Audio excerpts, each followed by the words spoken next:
तिलक लगाना, फिर तिलक लगाना। ओम चंदनस्य महत्पर्यं पवित्रं ओम चंदनस्य महत्पर्यं पवित्रं पापनाशनम् आपदां हरति नित्यं लक्ष्मी तिष्ठति सर्वदा।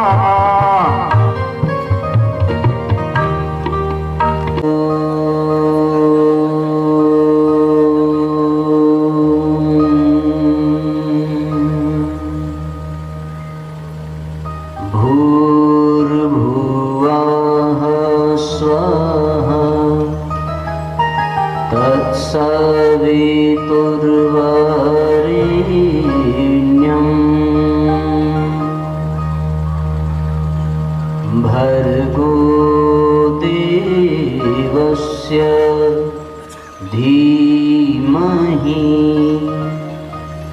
धियो यो नः प्रचोदयात्।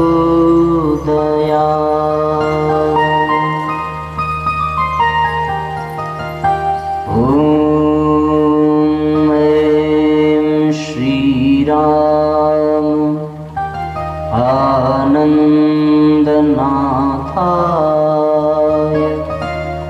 श्रीगुरुवे नमः।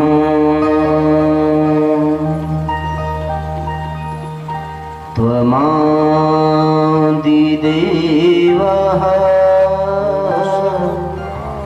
पुरुषः पुराणः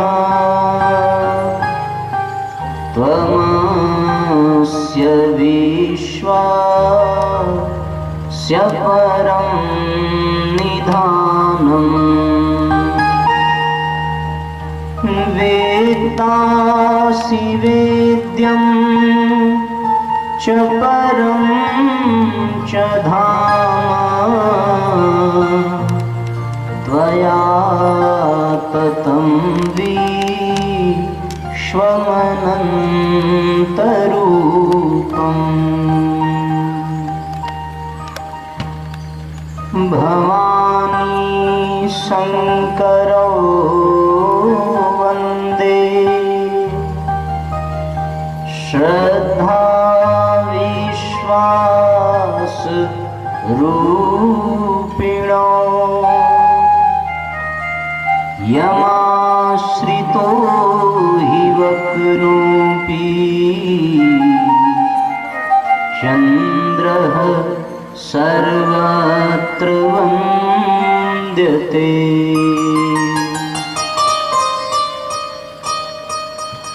नमस्ते सतेते जगत्कारणाय। नमस्ते चिते सर्वलोकाश्रयाय।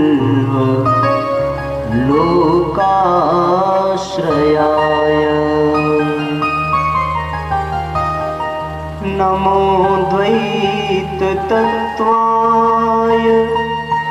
मुक्तिप्रदाय।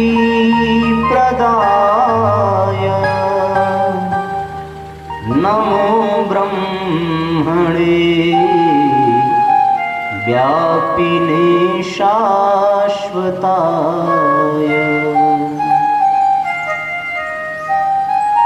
सत्यव्रतं सत्यपरं त्रिसत्यं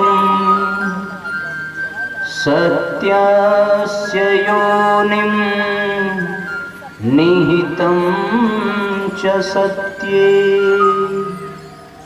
सत्यस्य सत्य मृत्सत्यनेत्रम् सत्यात्मकं त्वां शरणं प्रपन्ना।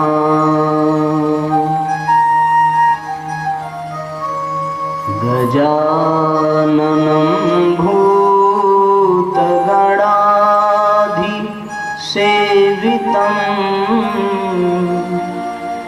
कपित्थजम्बूफलचारुभक्षणम्।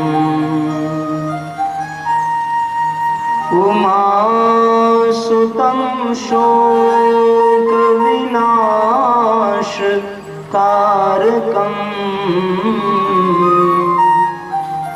नमामि विघ्नेश्वर पाद पंकजम्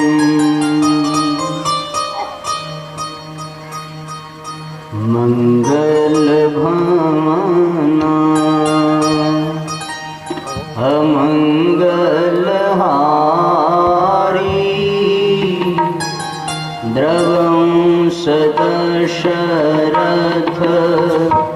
अजीर बिहारी मंगल भावना अमंगल हारी द्रवं सदशरथ अजीर बिहारी जय जय जय मान गोसाई जय जय जय मान गोसाई कृपा करहु देव की नाई कृपा करहु देव की नाई सिया राम मैं सब जग जानी सिया राम मैं सब जग जानी करहूं प्रणाम जोरी जुग पानी करहूं प्रणाम जोरी जुग पानी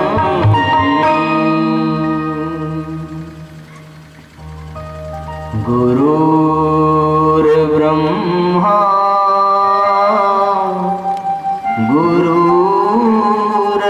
गुरुर्विष्णु गुरुरेव महेश्वरः गुरुः साक्षात् परब्रह्म तस्मै श्री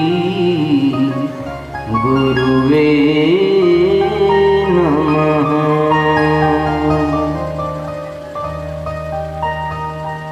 हरने को अज्ञान ज्ञान की ज्योति अखंड जलाई भूपर लाने स्वर्ग योजना युग निर्माण चलाई ज्ञान यज्ञ के लिए समर्पित जिनका जीवन सारा उन सद्गुरु श्री राम चरण में विनम्र प्रणाम हमारा विनम्र प्रणाम हमारा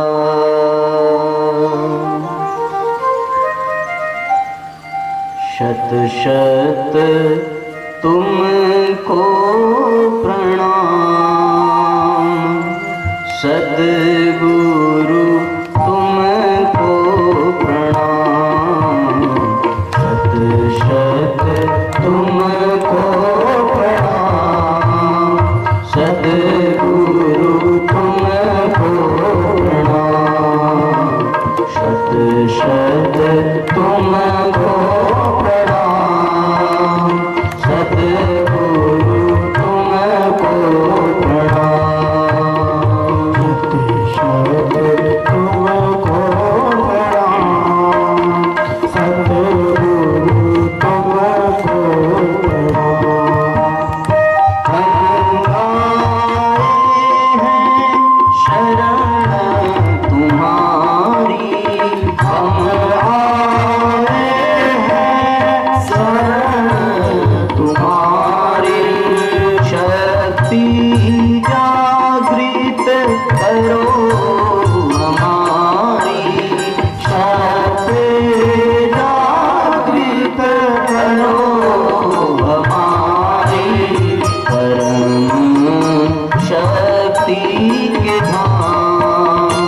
सतगुरु तुमको प्रणाम, शत शत तुमको प्रणाम, सतगुरु तुमको प्रणाम। एक साथ तालियां बजाते रहें, एक साथ बजाते रहें। आओ भाई, तालियां एक साथ हो।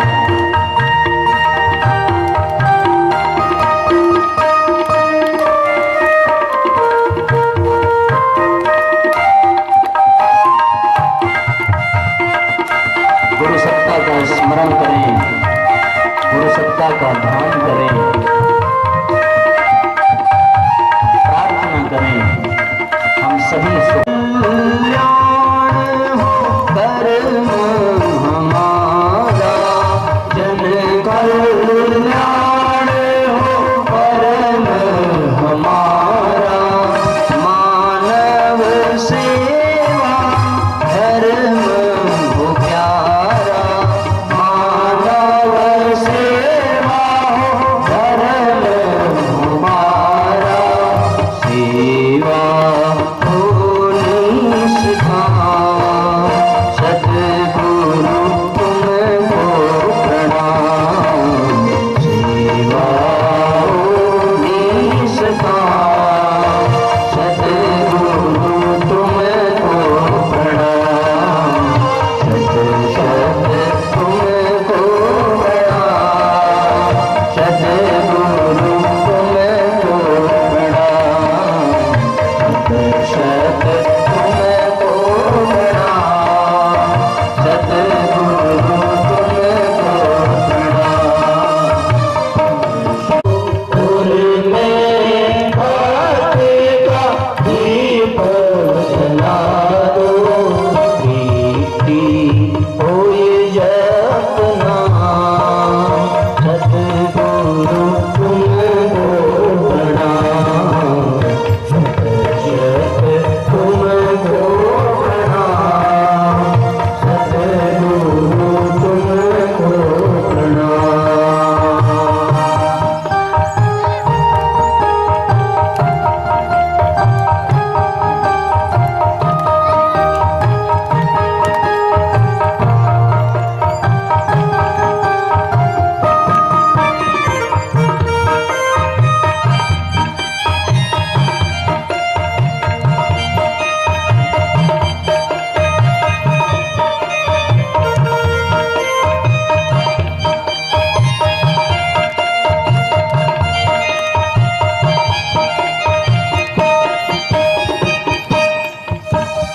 माया तुमको दूर भगा दो, माया तुमको दूर भगा दो, अंतर ज्योति अखंड जला दो, अंतर ज्योति अखंड जला दो,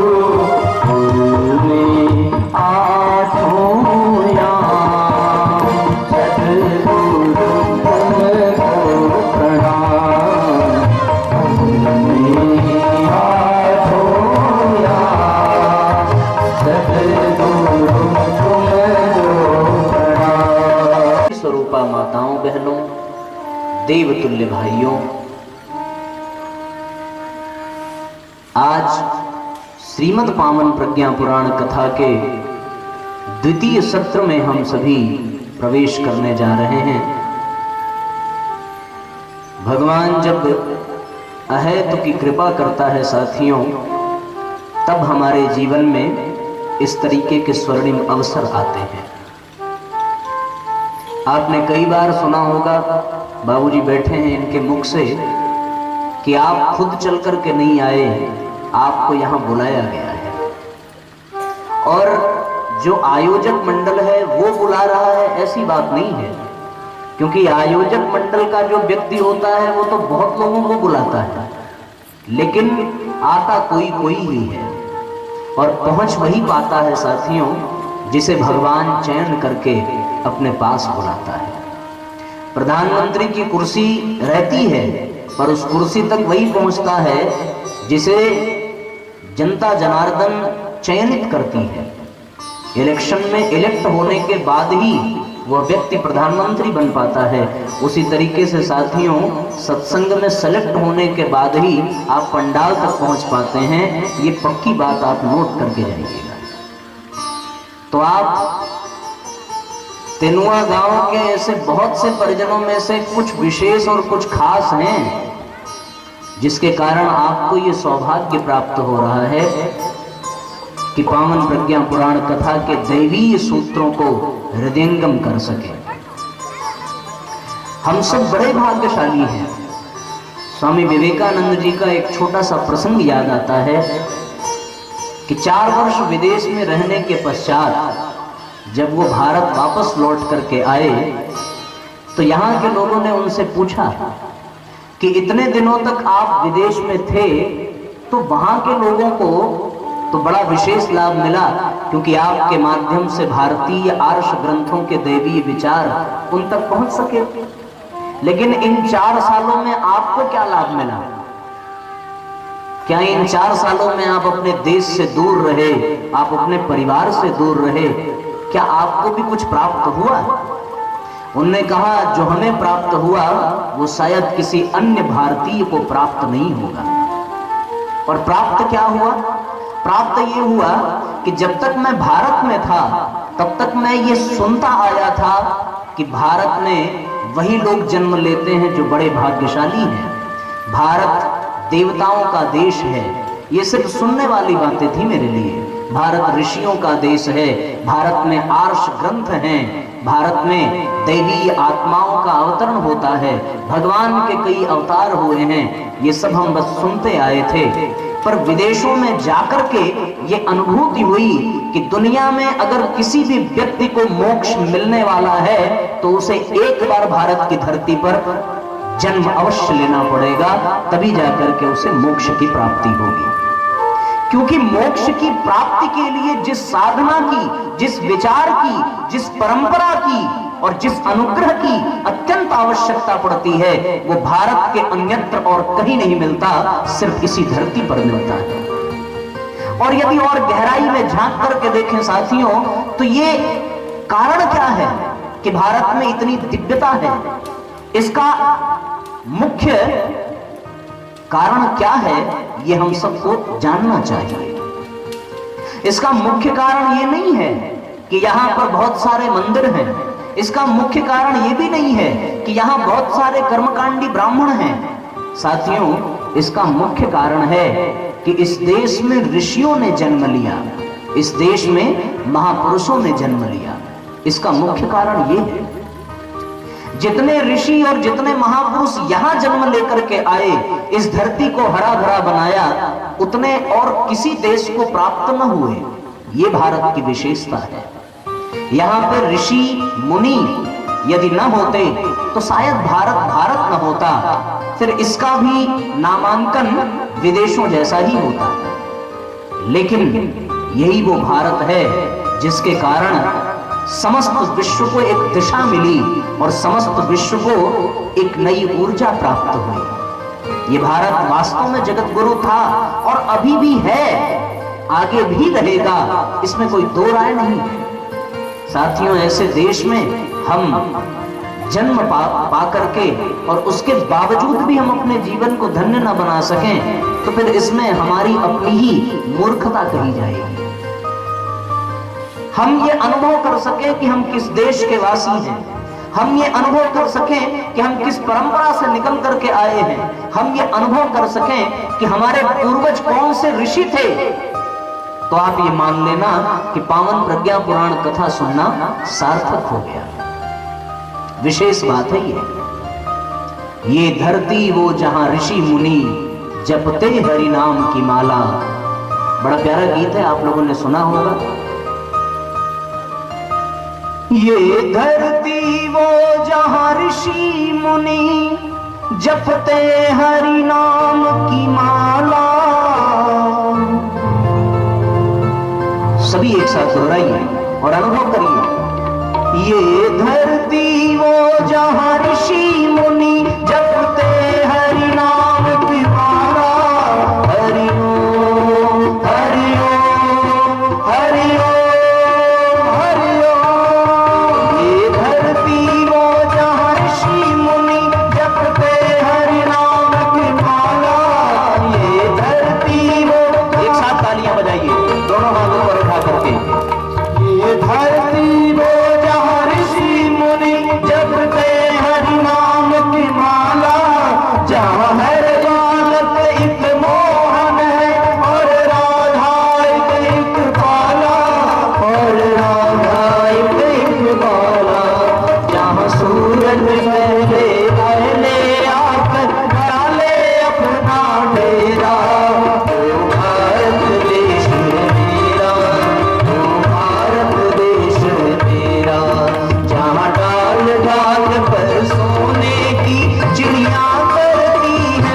साथियों,